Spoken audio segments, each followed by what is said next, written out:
বিকাশ ভবনের সামনে ধর্নার 12 দিন জারি রয়েছে আন্দোলন। হকের চাকরি ফেরত চেয়ে চলছে অবস্থান বিক্ষোভ। পুলিশের মার খেয়েও রাস্তা আঁকড়ে লড়াই চলছে। রোদ বৃষ্টি উপেক্ষা করে রাতভর অবস্থান। রক্তাক্ত ক্ষতবিক্ষত হয়েও লড়াইয়ে চাকরিহারা শিক্ষক শিক্ষিকারা। গরমের ছুটির পরই রেজাল্ট বেরোবে। চোখে জল নিয়ে ফুটপাতে বসেও ছাত্রদের খাতা দেখলেন এক শিক্ষিকা।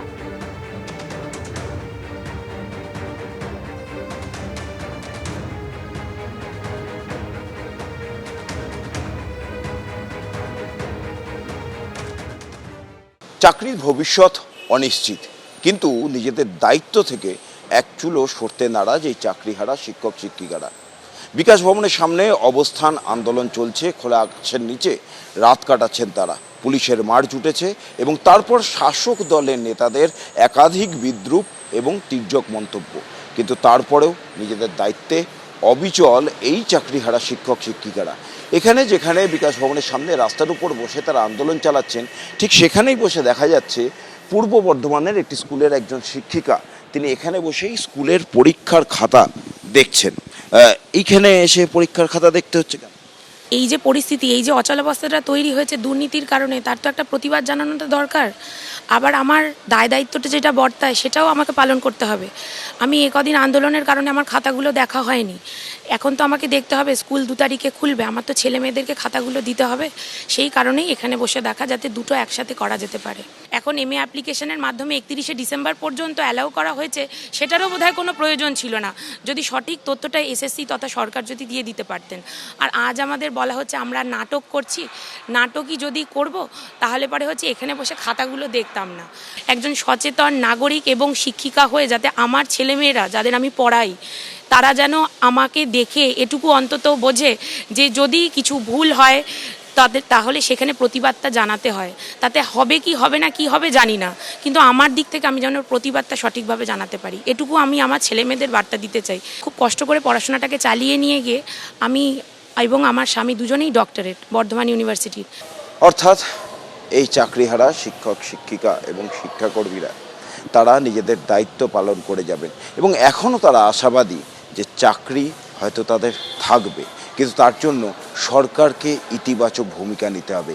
আর সেই দাবি নিয়েই এইখানে বিকাশ ভবনের সামনে তারা আন্দোলন চালিয়ে যাবেন এবং ভবিষ্যতে সেই আন্দোলনের ঝাঁজ আরও বাড়াবেন, এমনটাই বলছেন চাকরিহারা শিক্ষক শিক্ষিকারা। ক্যামেরায় অপূর্ব মাঝির সঙ্গে ব্রতদীপ ভট্টাচার্য, ABP আনন্দ, সল্টলেক। পুলিশের শিক্ষক শাসন আন্দোলনকে নাটক বলে কটাক্ষ ফেরাদের। শিক্ষকদের লাঠি পেটা পুলিশের সেই চাকরিহারাদের আন্দোলনকে নাটক বললেন ফেরাদ হাকিম। বিকাশ ভবনের সামনে নাটক চলছে, টেলিভিশনে মুখ দেখাতে এসব করছে। শুনুন।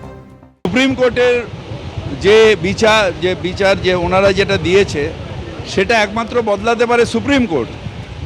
বিকাশ ভবনে গিয়ে আন্দোলন করে সেটা বদলানো যায় না। Verdict of supreme court can be change only in supreme court. সুতরাং এটা তো নাটক হচ্ছে। একদিকে এই চাকরিহারা শিক্ষক শিক্ষিকাদের নোটিশ পাঠানো হচ্ছে, তাদেরকে বলা হচ্ছে হাজিরা না দিলে গ্রেপ্তার করা হবে। শিশু অধিকার সুরক্ষা কমিশন তারাও সেখানে নোটিশ চাইছে, রিপোর্ট চাইছে। তার মধ্যে ফিরাদ হাকিম তিনি বলছেন নাটক করছেন। আর তারই সুরে কথা বলেছেন কুণাল ঘোষ। কুণাল ঘোষ কি বলছেন, একেবারে ক্যামলুক প্রসঙ্গটি উল্লেখ করেছেন তিনি। শুনুন।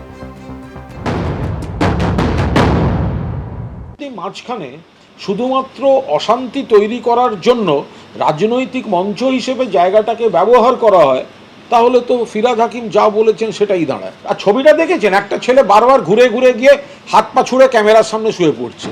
একাধিক চ্যানেলের ক্যামেরা ছিল, যে জায়গাটায় ক্যামেরা যাচ্ছে, প্রথম কথা ক্যামেরা ক্যাম লুক শব্দটা তো বুঝি, লেন্সের দিকে তাকিয়ে আগে শুয়ে পড়ছেন, কি করে হবে সেটা? ক্যাম লুকে দক্ষ হয়ে গেছেন।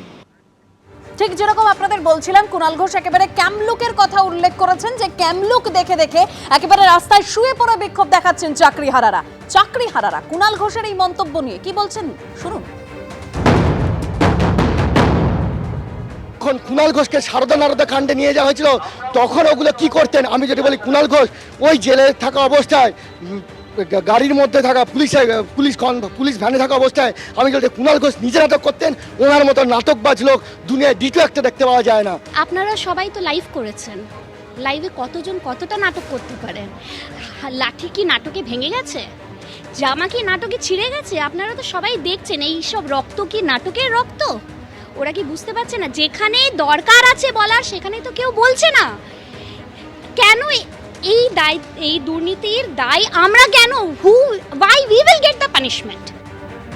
ফিরহাদ হাকিম তিনি একেবারে নাটক বলে কটাক্ষ করেছেন ওই চাকরিহারা শিক্ষক শিক্ষিকাদের আন্দোলনকে। আর বিরোধীরা বলছেন যে কারা নাটক করছে সেটা রাজ্যের আচরণে স্পষ্ট। শুনুন। প্রশাসনিক দপ্তরের কাজ তো আইন শৃঙ্খলা রক্ষা নয়। আমাদের ফিরহাদ হাকিম সাহেব এতদিনের পুরনো নেতা হয়ে ওনার যদি আইন সম্পর্কে এই জ্ঞান থাকে, তা আবার তো ক্লাস 12-এর পরীক্ষায় বসাতে হবে মনে হচ্ছে ফিরহাদ হাকিম সাহেবকে। নাটক হচ্ছে, এবং এই যে নাটক শব্দ, নাটকটা কেন বলছেন বলুন তো? এরা জীবনের পরীক্ষা দিয়ে কোনো চাকরি পেতে হয়নি তো। যদি পরীক্ষা দিয়ে এসএসসির মতো চাকরিটা পেতেন এবং তারপরে যদি চাকরিটা চলে যেত, তাও অন্যের ভুলে, নিজের ভুলে নয়, অন্যের ভুলে যদি চলে যেত, তাহলে অবশ্যই এটাকে আপনার নাটক মনে হতো না। এখন নাটক মনে হচ্ছে সেই জন্য। আর উনি বলছেন যে সুপ্রিম কোর্টের order cannot be change in the front of Bikash Bhaban. Supreme কোর্টের আদেশ সুপ্রিম কোর্টে চেঞ্জ হয়। তাহলে আমার প্রশ্ন, মমতা বন্দ্যোপাধ্যায় নেতাজি ইন্ডোর স্টেডিয়ামে এত শিক্ষকদেরকে ডেকে নিয়ে গিয়ে যেটা করেছিলেন, ওটা কি নাটক না ড্রামা না যাত্রা? কোনটা যাত্রাবেলা কোনটা করেছিলেন?